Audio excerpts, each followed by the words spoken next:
Here in assignment 54, we will be looking at security settings on our VSRXs. Our network is with two VSRXs, but we're only going to look at, in the first place, at security settings on VSRX1. I have made some specifications for the settings that we're going to do. Up here in the upper left corner, you can see that security specifications. I have made specifications for PC1, 2, 3, and 4. PC1 should be able to ping all devices and fetch a web page. Over on PC2, I have a HTTP Python server running, listening on port 8000. There's a web server Nginx running, listening on port 80.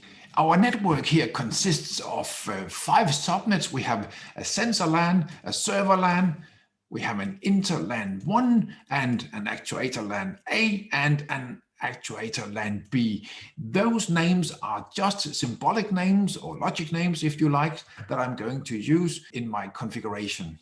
So let's first contemplate the security specifications for PC1. It should be able to ping all networking devices and fetch a web page over from the web server. I have PC1 running here, so let us see if the specifications are fulfilled. So let me see if I from PC1 can ping PC2. And that works fine. Let me see if I can ping PC3. Yes. And finally, let me see if I can ping PC4. And that all works perfectly. So the first part of the specification for PC1 is fulfilled. Let me see if I can fetch the web pages.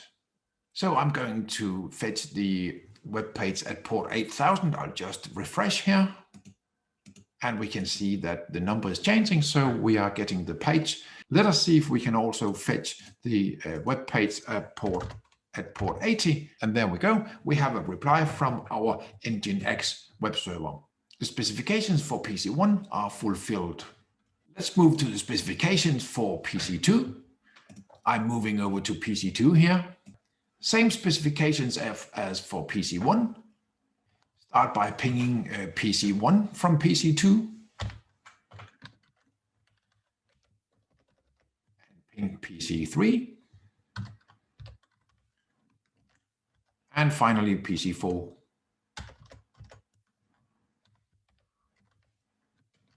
And that works. Let us see if we can fetch a web page.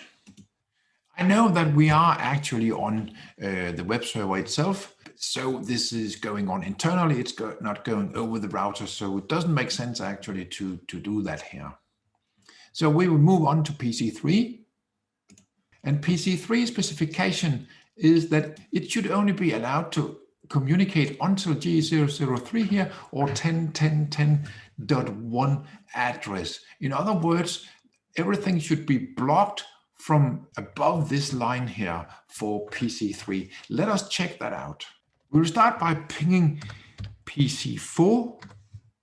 That works, we can do that. Let us see if we can ping our router, VSRX1 interface 1 it is. That works. Let us see if we can ping through router VSRX1 to the interface G001. And no, that doesn't work.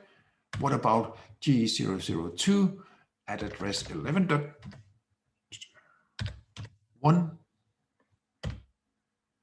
Nope. So obviously VSRX1 is configured to not let PC3 go beyond the borderline that I have drawn there. Finally, PC3 should not be allowed to fetch a web page from our web server. So let's test that out. And indeed, no, we cannot fetch the web page. What about on port 8000? No, not that either. So let us move to PC4. And the specifications for PC4 says, like PC3, only communicate until 10.10.10.1 on the interLAN 1, but it Opposed to PC3, PC4 should be allowed to fetch a web page from our web server. Let us see if we can ping PC2. No, that is not possible. Let us see if we can fetch a web page from PC2.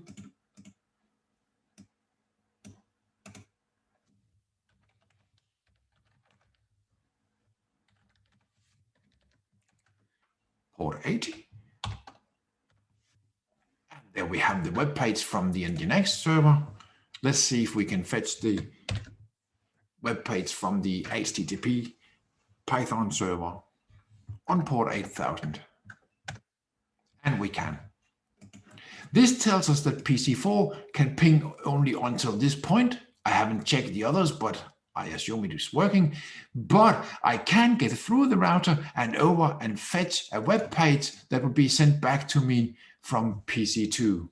So this is demonstrating that something has been set up on VSRX1 in terms of security, letting some traffic through between the various interfaces and block other traffic between the interfaces. In the next video, we will take a look at how these settings are achieved